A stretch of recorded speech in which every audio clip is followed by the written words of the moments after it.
Okay, let's unpack this. Welcome back to the deep dive.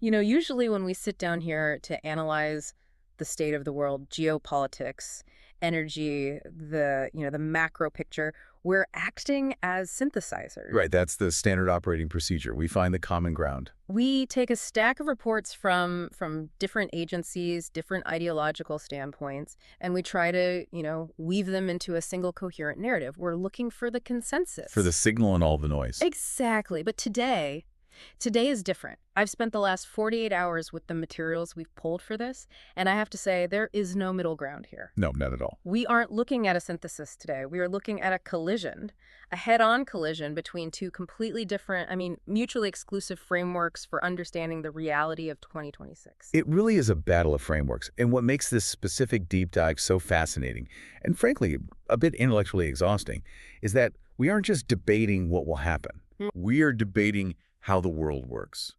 We are stress testing the fundamental physics, if you will, of the current geopolitical order. So let's set the stage for you. We are conducting a red team versus blue team exercise today. In one corner, we have the incumbent, the heavyweight champion of rational analysis. The establishment view. The establishment view. We have the latest data, the latest reports from CSIS, the Center for Strategic and International Studies, specifically their energy shots analysis. This represents the world of, efficient markets, traditional energy security, and the belief that risks are manageable, they're rational, and they're currently priced in. The sanity argument, if you want to call it that. The sanity argument, I like that. And in the other corner, we have the challenger. And I have to be honest, reading through these documents was a trip. It's dense material. It is. We are looking at the Bulldozer Doctrine v3.0. Sometimes it's referred to in the sources as the Don Rowe Doctrine, authored by Juan, Jordache, Maciel. And this isn't a view of the world as a market or a diplomatic stage. Not at all. It's a view of the world as a broken machine that is undergoing a forced hardware swap. It's a systems engineering framework. Yeah. It proposes that the old binary of war and peace is obsolete. It's just, it doesn't apply anymore. So what's the new binary? Instead, it argues we've entered a phase of managed compression and logistical operating systems. It's cold, it's mechanical, and it's radically deterministic. Okay, so here is our mission today. We're not here to sell you on the Bulldozer Doctrine. In fact, my job today is to represent the CSIS view. The blue team. I'm the blue team. I'm going to be the voice of market rationalism, of historical data, of skepticism. I'm going to look at this radical new framework and say, okay, that sounds like a great sci-fi novel, but the hard data, the actual numbers, say otherwise. And I'll take the other side. I'm going to inhabit the mindset of the Bulldozer Doctrine v3.0. My goal is to explain this systems engineering view, this idea of systemic friction, of blue screens and infrastructure conquest. I want to see if this framework can actually explain the quietness we're seeing in the world right now better than the traditional models can. Perfect. This is an academic stress test. No alarmism, just rigorous logic. Let's jump right into block one, the current scenario, because if you look at the dashboard of the global economy right now, the warning lights, they aren't flashing. On the surface, no, not at all. Let's look at the baseline reality using that CSIS energy shots data, specifically the analysis from Kevin Book and Joseph McMoneagle. We're supposedly in a world of high tension. You've got Eastern Europe, the Middle East, the Pacific. Pick a region. There's tension everywhere. And yet, look at the energy markets. Brent crude is trading in a band between, $60 and $66 a barrel? Which is incredibly low given the geopolitical context. Historically, that makes no sense. Yeah. It's historically low for a risk environment like this. And there is a very concrete reason for it. Supply. The market is absolutely awash in oil. Just swimming in it. The CSIS data points to a significant oversupply in the market. We are talking roughly 3.7 million barrels per day of spare capacity floating around the system. That is a massive cushion. It is. It's a huge shock absorber. And look at the Strait of Hormuz. For decades, analysts have called this the jugular of the world, right? The fear was always that one missile, one rogue actor closes the strait and oil hits $200 a barrel overnight. The ultimate black swan event for energy. But the data shows it's open, it's operational. Roughly 14.2 million barrels of crude are passing through there every single day, with 90% of it, 90% heading to Asia. The ships are moving, the insurance premiums are manageable. So from the CSIS perspective, the system is working exactly as designed. Absolutely. Diplomacy is active. We have talks in Geneva, we have China buying oil, and this is a key data point. China now accounts for 46.6% of Iran's oil exports. That's up 400% since 2020. 400%. That's a staggering number. It is. And that trade relationship, that interdependence, creates a kind of stability. The market sees risk. Sure, traders aren't blind, but they are seeing elevated risk compared to 2 months ago, yet they are not panicking. There's no fear premium in the price. Exactly. The argument here is simple. The market is efficient, it has priced in the tension, the system has absorbed the shock. End of story. Okay, so let's unpack this. From the bulldozer perspective, you see a calm price and you see open shipping lanes, and you call it stability. You call it an efficient market. It looks like one. The bulldozer doctrine looks at that exact same data, $60 oil, open lanes, and sees something completely different. It sees a weapon. A weapon. How is cheap energy a weapon? Usually high prices are the weapon. That's what producers use to hold consumers hostage. In the traditional model, yes, the 20th century model. But the bulldozer framework introduces this core concept of managed compression, or compressão administrada in the original Portuguese text. Managed compression. The argument is that this calm isn't peace. Its energy asphyxiation. That $50 to $60 price range, it isn't just supply and demand working its magic. It is an energy pacifier. It is a calculated, engineered price ceiling designed specifically to sedate adversaries like Russia and Iran. Sedate is a very clinical term. Explain that mechanism. How does a $60 barrel of oil sedate a country? You have to think about the fiscal realities of the target nations. If you are Russia, or if you're Iran, your entire imperial project, your war, your proxies, your domestic subsidies to keep the population happy, all of it relies on oil being at $80, $90, or even $100 a barrel. That's their fiscal break-even point. That's their fiscal break-even. When the price is locked at $60 via massive coordinated oversupply from the U.S. and its allies, you aren't fighting a hot war, you are bleeding cash. Every single day. You are in a state of fiscal sedation. You're being drained. You're being drained. The doctrine actually assigns a 70% probability to this managed compression state, where tariff pressures and geopolitical squeezes increase, but the actual flows remain operational. So the goal isn't to stop the oil flow, which would be an act of war, but to devalue it, to make it almost worthless to the producer. Exactly. It's not an embargo, it's a devaluation. It is adaptation under increasing cost. The bulldozer doctrine argues we aren't in a war. We are in a system update. This OS analogy again. The U.S. is installing a logistical OS, an operating system based on Starlink for data, the U.S. dollar for settlement, and extreme efficiency. The low price is the pressure that forces the rest of the world to either update to this new OS or, well, go bankrupt trying to run their old inefficient one. Okay, that is a fascinating metaphor. The world is updating its OS. It reframes all of geopolitics as IT management. It does. But here's where I have to put my skeptic hat on my CSIS hat. This sounds suspiciously perfect. It sounds like a Just So story where everything, even a boring, stable market, is somehow evidence of a 5D chess master plan. The excess of coherence critique, it's a valid one. It is. In the CSIS world, we deal with science. We deal with falsifiability. If a model explains everything as part of the plan, it's not analysis, it's dogma. So, my question is this. Does the bulldozer doctrine actually have a fail state? Under what specific conditions does this model admit it's wrong? That is the crucial question for any rigorous framework. And surprisingly, the source material is very, very specific about this. Juan Maciel explicitly lists conditions of invalidation. Yep. He treats the bulldozer not as a permanent state of reality, but as a hypothesis with a shelf life. A shelf life. That's interesting. Yes, the model has a specific time horizon attached to it, 24 months. Roughly from the first quarter of 2026 to the first quarter of 2028. So it puts a clock on itself. It puts a clock on itself. It argues that this compression phase is a transition period, a demolition and rebuild phase. If the transition doesn't produce the intended result within that window, the model is considered invalid. Okay, so we have a timer. What are the triggers? What events would tell us the model is failing within that 2-year window? There are 3 main invalidation triggers laid out in the text. First is the concept of buffers. If we see consistent strengthening of buffers in rival nations, Define buffers. for example, if strategic petroleum stockpiles in Russia or Iran actually grow despite the financial squeeze, or if China successfully acts as a stabilizer to fully insulate them from the price pressure, not just keeping them on life support, but making them thrive.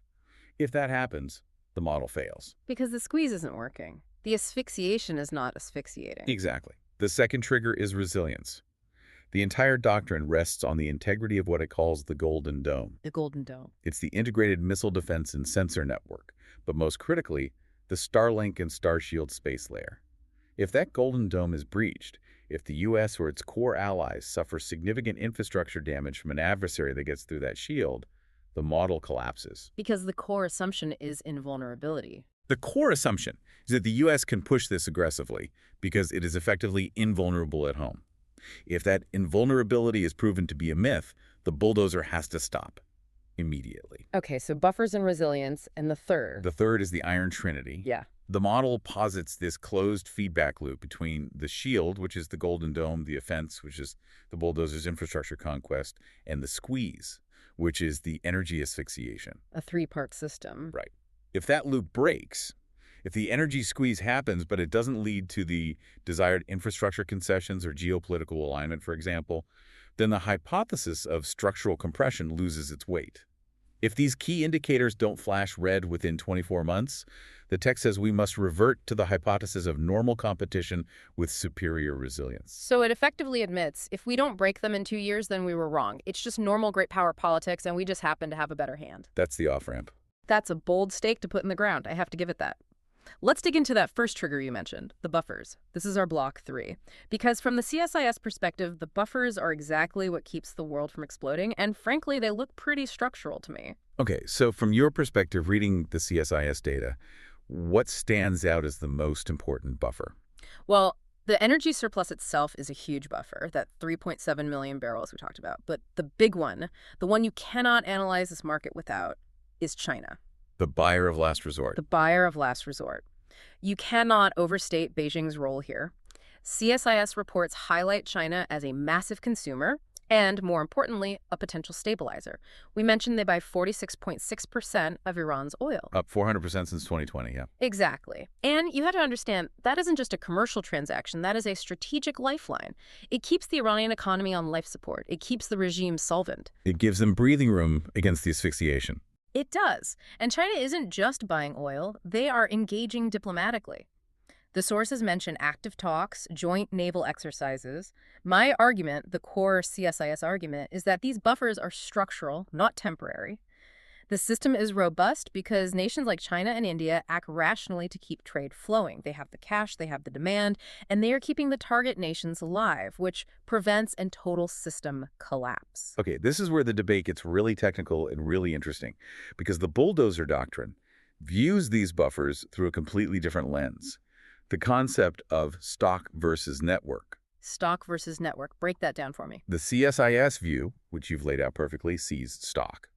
China has physical assets. The source material refers to this as the Taoti, naming it after the mythical Chinese gluttonous monster that eats everything. Because it's just been consuming resources for decades. Precisely. China has devoured physical resources. They have gold, they have ports, they have mines, they have millions of barrels of oil in strategic reserve tanks. That is stock. It looks incredibly impressive on a balance sheet or a map. And having stuff is usually a good definition of wealth and power. In the 20th century, yes. Absolutely. But the bulldozer doctrine argues that in 2026, we are in a networked conflict. It argues that China's massive stock of assets is effectively offline relative to the new logistical OS. Offline? What does that mean in a geopolitical sense? Think about the Irish Gap and the Golden Dome that are mentioned in the sources. The U.S. and its NATO allies have effectively closed the GI-UK gap. That's the Greenland-Iceland-UK gap in the North Atlantic. They have monopolized the data and sensor corridors there. Controlling the data flow. Controlling the data flow. And then you add the space layer on top of that. Your Starlink. Exactly. The Golden Dome and the entire global logistics system, shipping, insurance, finance, rely nearly 100% on the Starlink and Starshield constellation. This is referred to as SPF1, single point of failure 1 in the text. The first and most important single point of failure. Yes. And so the bulldozer argument is that the buffer isn't the oil in the tank. The real buffer is data uptime. It's latency.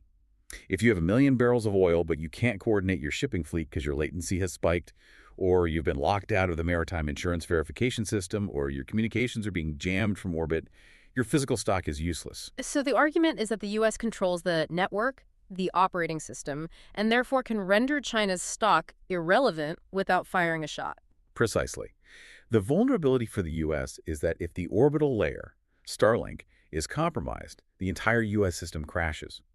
But conversely, as long as the U.S. controls that orbital layer, they can simply switch off the visibility and utility of a rival stock. It turns China into what the doctrine calls a stock bunker. A stock bunker. Safe inside, perhaps, with all their gold and oil, but completely disconnected from the global operating system. They can't transact, they can't move, they can't project power. That is a terrifying concept. A stock bunker. A nation that is wealthy but impotent because it has been essentially unplugged from the Internet of Things. That's the theory. But let's move from the technological to the psychological. Because even if you have the best logistical OS in the world, at the end of the day, you are still dealing with human beings in Tehran, in Moscow, and in Pyongyang. The human element. The bug in the code. The bug in the code. This is block 4. The entire CSIS analysis, and really all traditional international relations theory, relies on the rational actor model. We assume that leaders, even ones we don't like, want to survive. They want to stay in power. Their primary goal is regime preservation. That is the foundational assumption of all deterrence theory, yes. And the evidence on the ground supports it. Look at the current situation. We see active talks in Geneva. We see posturing in the Strait of Hormuz, but it is performative. They threaten to close it, but they never do. Why? Because Iran needs that strait open just as much as we do to export their oil to China. It would be suicidal to close it. It's theatrical, not strategic. The CSIS argument is that the bulldozer model assumes this mechanistic, inevitable crush, but human diplomacy, human self-interest, almost always finds an off-ramp before the crash. That's the rational view, and it's a powerful one. But the bulldozer doctrine introduces a concept designed specifically to challenge that. It's called SPF3, single point of failure 3, the human bug. A human bug. It's the blue screen of death applied to psychology. You are really sticking with these computer metaphors today. It's the language of the doctrine. The concept is that the asphyxiation we discussed, the $50 oil, the logistical isolation, the stock bunker effect, creates such intense, prolonged pressure that it might trigger a blue screen in a regime, a total irrational system failure. So they snap. They just break under the pressure. They snap. The argument is that you can squeeze a rational actor only so far. Eventually, the psychological pressure to survive forces them into choices that are logically incorrect from an outside perspective, but feel psychologically inevitable from the inside. So the risk isn't that the bulldozer fails to crush them, it's that they break before they surrender and do something catastrophic. Exactly. They break logically before they break structurally. The model warns that the moment of highest danger is not a calculated war, but a chaotic, irrational lashing out from a cornered animal. Does the source material give any metrics for this? Or is it just a feeling? Because irrationality is a pretty hard thing to measure on a spreadsheet. The text actually attempts to quantify it, which is one of its more unusual features. Yeah. It defines specific observable metrics to watch for that would indicate the onset of the human bug. Okay, I'm listening. First, internal instability. The specific metric is protest mobilization exceeding 1% of the national population. That's the threshold where it moves from nuisance to existential threat for the regime. Okay, that's a hard number. What else? Second, breakdown of command. This is measured by documented defections in the senior ranks of the military or the security services. Not just grunts, but colonels and generals. Okay, those are standard intelligence metrics. We watch for those things anyway. They are. But the third one is the most interesting, I think.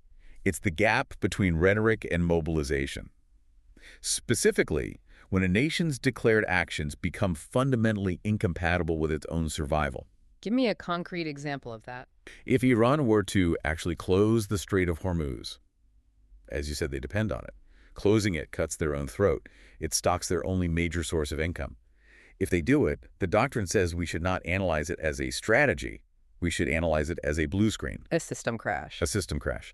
A sign that the regime has lost the ability to process basic cause and effect due to extreme, prolonged stress. And that, the doctrine warns, is when the system becomes totally unpredictable. That is a sobering thought. So to summarize the two views, CSIS says diplomacy works because they are rational actors. The bulldozer says the pressure we're applying is so high they might stop being rational actors. And we have to be prepared for that possibility. Exactly. Let's pivot then to block 5, market versus model.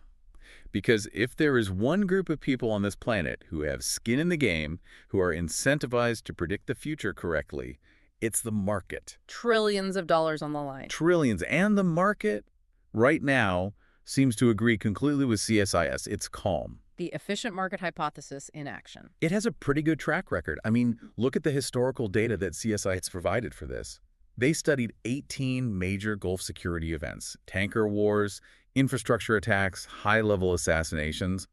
Of those 18 events, only 11 actually raised oil prices in a meaningful way. 7 did nothing, or prices fell. That's barely better than a coin flip, essentially. It is. Look at the Abqaiq attack in 2019. A massive, devastating physical attack on Saudi infrastructure. Knocked out millions of barrels of production. The price stabilized incredibly quickly. It was only up about 6% on the monthly average. A blip. A blip. Or look at the Soleimani killing in 2020 by any definition, an active war between two major powers. The tension was off the charts. And what happened to oil prices? They fell shortly after, because macro factors like COVID took over. So the market just shrugged it off? The market shrugged it off. The argument is, the market integrates systemic risk efficiently. It sees the tension, it sees the spare capacity, it sees China buying, and it calculates a rational price. If the bulldozer were real, if we were on the verge of an Iranian blue screen, Brent crude would not be at $60. The traders would know. This is the point in the debate where the bulldozer proponent leans in and says the market is blind to the circuit. The circuit? What circuit? The counter-argument from the source is that the market prices known risks. It prices linear events. A bomb goes off, supply drops by X%, so the price goes up by Y%. It's good at that. Okay. But the market does not price tail events, those low-probability, high-impact catastrophes, the 10% chances. And it is especially bad. It's structurally incapable of pricing simultaneous failures. What do you mean by simultaneous failures? A couple of things going wrong at once. Yes, but things the market models as completely separate. The market looks at energy risk in one department and tech risk or cyber risk in a totally different department. They have different analysts, different models. They're siloed. They're completely siloed. But the bulldozer doctrine models them as a connected circuit. So it asks the question, what happens if the energy asphyxiation triggers the SBF3 human bug in Iran at the exact same moment that a solar flare or a sophisticated cyber attack causes a major Starlink outage? So the pressure cooker causes the explosion right at the moment the safety valve breaks for a totally unrelated reason. Exactly. The market models these as two separate, very low probability events. The doctrine models them as a connected system. If the logistical OS goes down, if latency spikes, if GPS gets shaky, if data vanishes, while the geopolitical pressure is already maxed out, you don't get a 6% price bump. You get a complete collapse of the global architecture. So the market is pricing for a rainy day, but the doctrine is warning about a hurricane hitting during a massive earthquake. A correlated, simultaneous failure of systems that are believed to be independent. And then there's the price of sovereignty argument again, which the market totally misses. Right. The market sees low oil prices, and its model says oversupply. It thinks, oh, the U.S. shale producers drill too much again. The doctrine looks at the same price, and its model says fiscal sedation. It argues the market is fundamentally misinterpreting the intent behind the price. The traders think the price is an accident of production. The bulldozer says the price is a design feature of a new dominance hierarchy. A design feature. That implies deliberate control. Which brings us to block 6, probability and temporality. We talked about that 24-month window and the 10% tail risk. Let's dig deeper into the timeline. Is that 10% tail risk of a total collapse a static number? Or does it change over time? It's highly dynamic. The source material talks about something called compliance contracts, and you can think of them as service-level agreements or SLAs for nations. You are relentless with the IT terminology. I'm just reading the manual. It's the language the document uses. The idea is that if rival or neutral nations, let's say India or Vietnam or Brazil, sign the compliance contract, the risk drops. What does that mean, sign the contract? It means they integrate fully into the U.S.-led logistical OS. They stop trying to create alternative payment systems. They don't try to build a rival satellite network. They accept the rules of the road. If the world syncs with the new system, the probability of a catastrophic crash drops below 5%. But if they resist, if they try to build their own thing? If they try to dual boot, which means trying to run the Western system and a rival Chinese or Russian system simultaneously, the doctrine says the risk of conflict and system failure spikes dramatically. And what about that 24-month window? Is that just an arbitrary number? 2 years? The analysis in the source material is that it aligns with what are called recalibration cycles. The core idea is you cannot run a bulldozer strategy forever. It's incredibly expensive. It burns too much political capital, too much money. It creates too much friction. It's a demolition phase. It's a surge, not a permanent state of being. Exactly. Once the update is installed and the world is running on the new OS, the bulldozer stops and the Golden Dome, the defensive shield, goes into a kind of permanent maintenance mode. That makes a certain kind of logical sense. It's a transition tool, not the end state. But I have to push back again on the sheer neatness of this. Which brings me to block 7, the problem of excessive coherence. The skepticism block. Let's do it. The reality check block. Look, the bulldozer doctrine explains too much. It's too clean. It reframes everything from a $60 barrel of oil to Donald Trump's tariffs 10 years ago to SpaceX launching more satellites as part of a single, unified, grand strategy, this iron trinity. Right. It connects all the dots. It connects all the dots into a perfect picture. In my experience, and the CSIS view strongly supports this, governments are messy. They are often incompetent. Different bureaucracies fight each other for power and budget. The State Department wants one thing, the Pentagon wants another. Is this doctrine just a form of pareidolia? Are we seeing a face in the clouds where there is only random noise and bureaucratic chaos? It gives the U.S. government a lot of credit for competence. Way too much credit. CSIS acknowledges the messiness, the conflicting data, the gray zones. This doctrine feels like it was written by someone who has never seen how the sausage is actually made in Washington. That is, I think, the single strongest critique of the entire framework. The idea that Washington, D.C. can coordinate a multi-year, multi-trillion-dollar logistical OS update while its two main political parties can't even agree on a budget seems, well, it seems far-fetched. To say the least. However, the doctrine actually anticipates this counterargument. It has a category for it. It's called SPF4, Protocol Corruption Core Cannibalism. Protocol corruption, of course it is. The source acknowledges the risk of internal threat. It talks about corruption, it talks about lobbying from legacy industries, and it talks about dual booting within the U.S. government itself. Factions trying to run rival systems or actively sabotage the OS for their own gain. So it admits the politicians are messy and often work at cross purposes. Yes. But the rebuttal to that point is the most radical part of the whole theory. It argues that the coherence doesn't come from the politicians, it comes from the technology. The tech forces the behavior. Exactly. The logistical OS is the tech stack itself.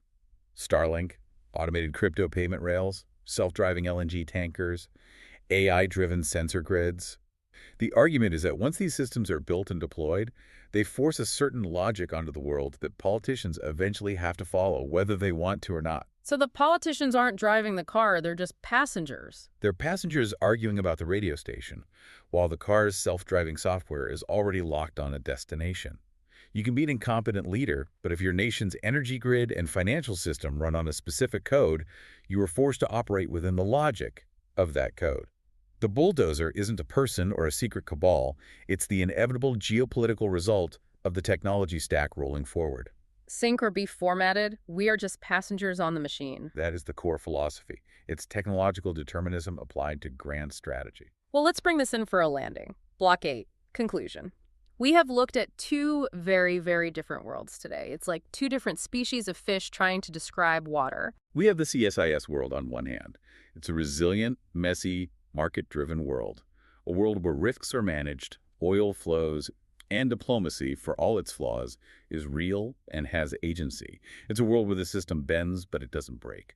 And on the other hand, we have the bulldozer world. It's a binary engineered world, a world of sync or blue screen, where national sovereignty is more like a subscription service and infrastructure is the primary battlefield, a world where low oil prices are weapons of mass sedation. It's really a choice between believing in the messy resilience of the market and human actors, or believing in the cold determinism of a technological machine. So here's the final provocative thought for you listening. Look at the resilience we see in the world today. The low oil prices, the open straits, the lack of panic. Does that prove the CSIS view? Does it prove that the global system is far stronger, far more robust than the pessimists in the bulldozer camp think? Or are we just in the latency period?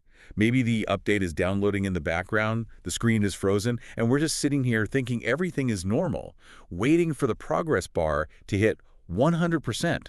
before the entire system suddenly reboots into something we don't recognize? And that really is the question, isn't it? Are we facing actual structural compression, a deliberate re-engineering of the world order, or are we simply looking at a global system that is far more resilient and far more chaotic than any single doctrine can ever hope to model? I guess we'll have our answer in about 24 months, one way or another. We will indeed. As you watch the news this week, don't just look at the events. Try to see them as system logs. See if you can spot the code running underneath the chaos. Thanks for diving deep with us. See you in the next update.